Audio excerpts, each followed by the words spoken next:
Hello, everyone, and welcome back to another episode of the Late Night Brew, where we talk brews first and then we get around to the business at some point afterwards.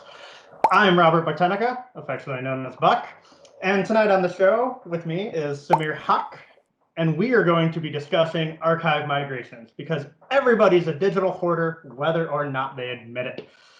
Samer, welcome. Thank you very much, Buck. How you doing? I'm pretty good, mate. How are you? Very well, thank you. Very well. It is a late night somewhere, right? As you can tell, Exactly. probably a little bit earlier for me, but I welcome a drink anytime. Exactly. On that, what are you drinking with me tonight? I got a local beer today, Ben Smoke. It's a Canberra Pale Ale. So my wife works for a beer company, so I never really pay for beers, but on special occasions I do get a special drop. So that's my Pale Ale for today. Oh, How about color yourself? me very jealous of that one. 10 years blessing of free beer, so it's been pretty good so far. Strong liver, mate. I also have myself a local brew for Phoenix Brew Co. or Beer Co. Arizona Gold. It's a nice, a little hoppy of a lager, but it's pretty easy drinking for the summer months because, as they say, Arizona has two seasons: summer and almost summertime. And what better way to keep hydrated on a warm day?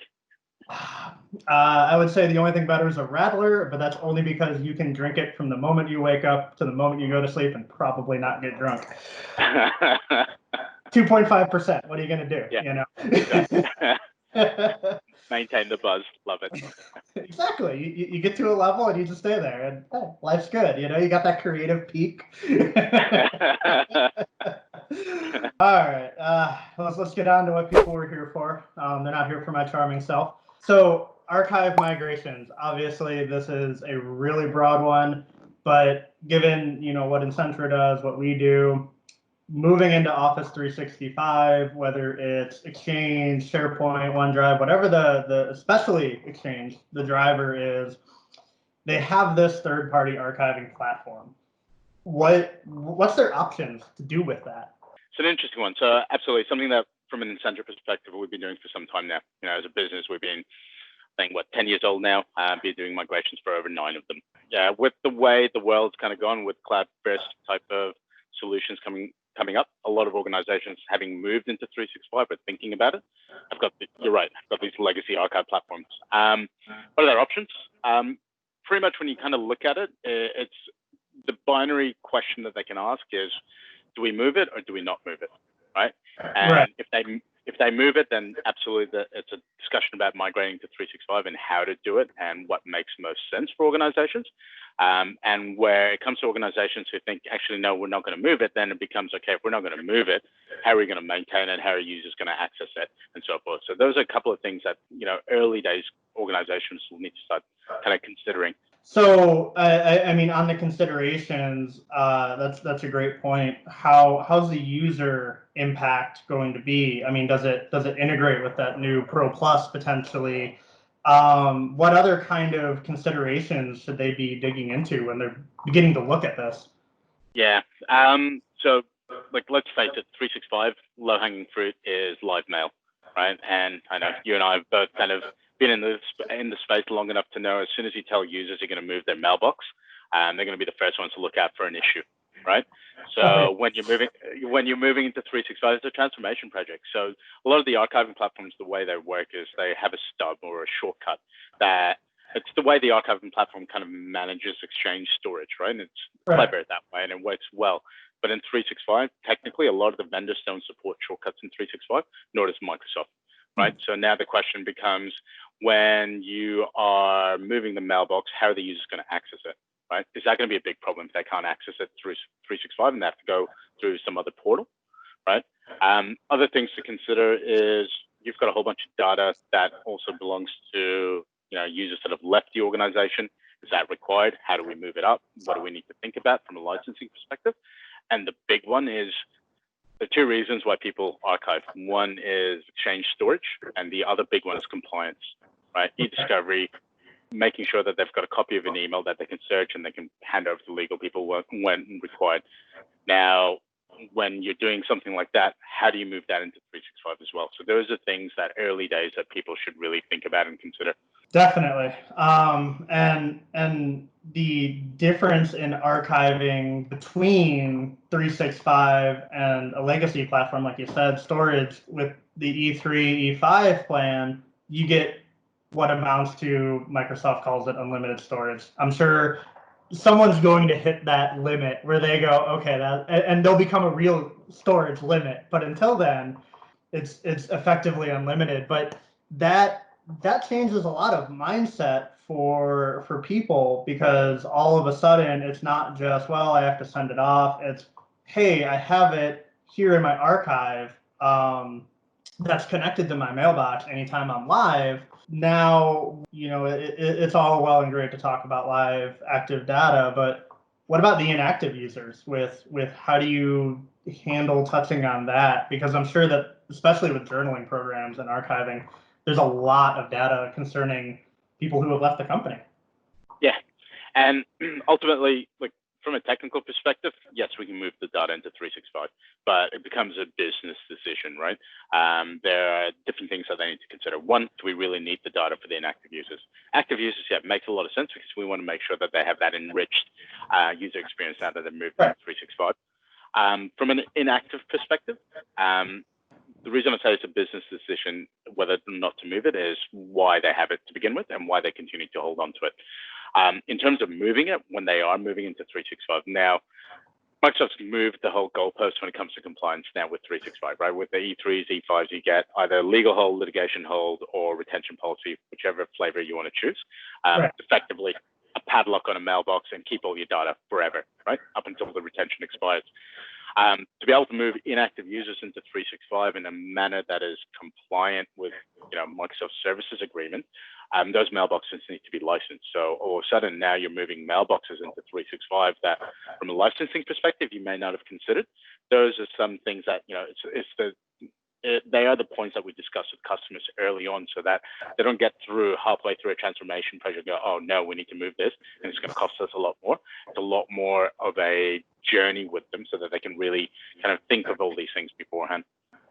Yeah, definitely. And with talking about all of these consideration, whatever. Too many beers already. Considerations. There we go. You speak a journey, like we're walking with them, we're working with them, we're helping them migrate this great amount of data. What kind of expectations should they set in terms of timeline? How fast this is going to go?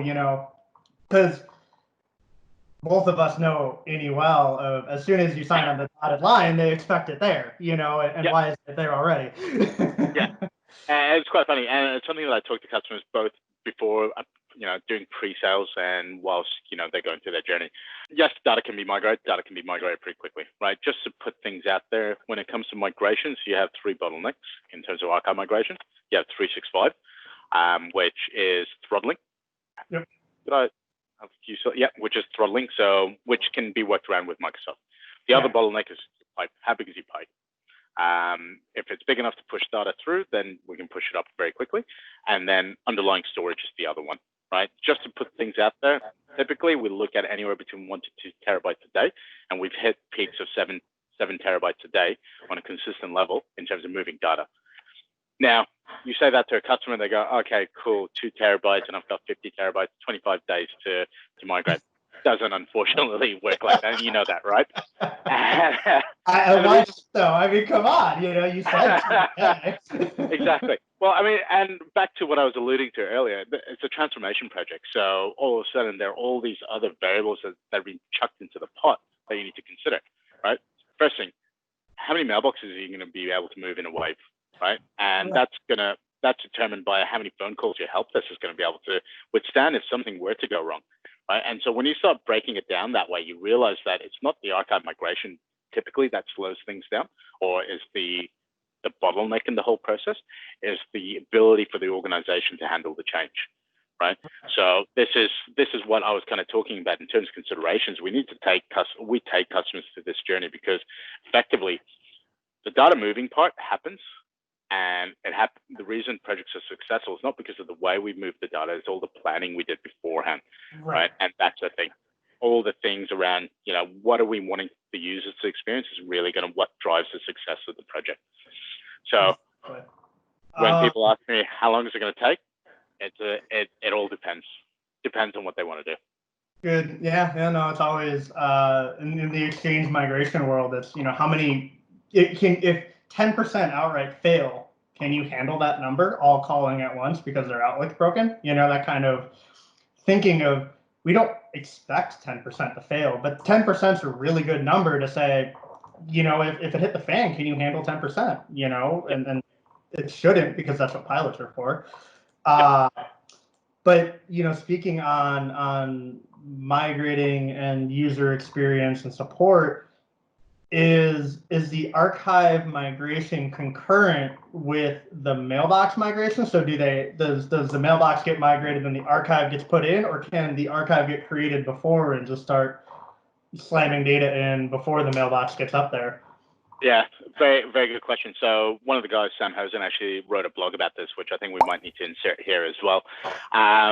So we have got the ability of migrating data before the mailboxes, right? And when you think about it, when customers are archiving, their mailbox data is actually, in terms of volume of data or size, the mailboxes are quite small because majority of the data is sitting in the archive. So we have to do a lot of the heavy lifting, and there's a lot more data to move as part of the archive migration. Typically, we go a lot faster than the mailbox moves in terms of how much data we can move in an hour basis. So depending on the customer environment and the approach that we agree on, we tend to migrate the archive data first, and then we go and once the customers move the mailboxes into 365, we do a delta. And when I say we migrate the archive data first, we migrate directly into 365 rather than going back into Exchange, because that's just a double hop migration. And that way, the other benefit is when users move into 365 and they log in the next morning, guess what? They've got all their data available to them.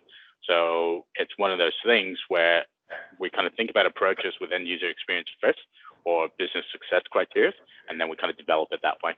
I should know this better, but I want to say it was Matt who recently put out one talking about user experience, and it's, no matter how you cut it, no matter what project you're doing in any business, almost any project in almost any business, at least in the IT world, there you go, that's my user experience is key. I have seen whole 50,000 seat corporations ground to a halt because people raised enough of this is a problem, and they were vocal about it. So how do you have a lot of pieces here, like we've talked about. There's the Exchange migration, there's the archive migration, there's the testing, there's UAT, how do you manage that user experience? You say, well, they log in and they get their archive mail's all there, but how do you manage that? How do you massage that and ensure that it looks and works? The way that I expected, planning and testing. A lot of work goes in I would say bulk of our effort in these projects is before we get to pilot. And the reason for that is we are really testing out the approach, making sure everything's working as expected.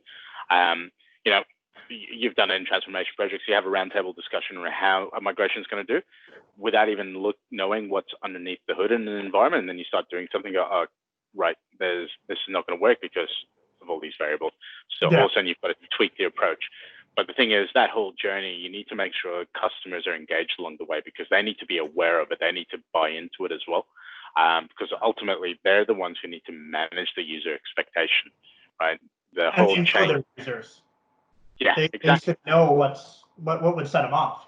Exactly. And so from there, once you do all the testing and you make sure you're comfortable, it's a pilot, then maybe another pilot group, and then at that point, it's quite interesting. We did a migration for an organization that had 100,000 seats, and the group sizes we're starting off with were less than 1,000, then a couple of thousand, and then by the end of it, we're moving into 20,000 user groups, right? Oh wow! The reason for that is you build up the confidence in the process as it goes along, and you're expecting the same result, and that's the thing. You build up the confidence and ramp up. Yeah, and you find those efficiencies. You learn all. Oh, we don't this piece is superfluous. We can avoid having to touch that every single time for every single user. We've done 4,000 people. It's good, and if there's one or two out of 100,000, that's less than 1%. Yep. Do you really burn that many hours on 1% or less than 1%? Yeah, and those are the edge cases, right? And then you treat them as a special edge case. But look, edge cases can be problematic as well, and I think if that edge case happened to be a VIP, then all of a sudden there's a big issue with the whole project, right? Because when you start talking about VIPs, their voices are heard the loudest in an organization. So once again, risk mitigation, how do you treat VIPs? You try and migrate them right at the end, because by that time you've got a proven cookie cutter approach. And at the end, you've made sure that all of your support is available for if they need to. Exactly. And look, as conversations we have with the organizations, most of them choose to kind of take that approach in terms of putting VIPs till a little bit later, but some believe that VIPs are the ones who need to buy into the whole solution, so they put them first, which, you just have to call out the risks. So it's one of those things. I've met some VIPs who were very aware of the risks and who were all about early technology. So I know those are good ones to go for, because they believe in it, and they're probably the ones driving it anyway, if they're volunteering to be thrown in. So exactly, and that's the balance between having VIPs and then VIPs who are also champions for the program, and then making sure that they know exactly what to expect, so they can actually get the word out in the organization. So yeah. It's however you want to kind of cook it, I guess. Exactly. All right. Well, I think we've pretty much burned through our time. I want to say I appreciate it. It's been great having a beer with you and talking a little bit of archive migrations. Thank you, mate. Thank you for having me on. Definitely. Cheers, mate. Good night. Good. Or day. Sorry. No, I've got the rest of the day just with one beer now, so I don't know what to do. Good luck. Cheers.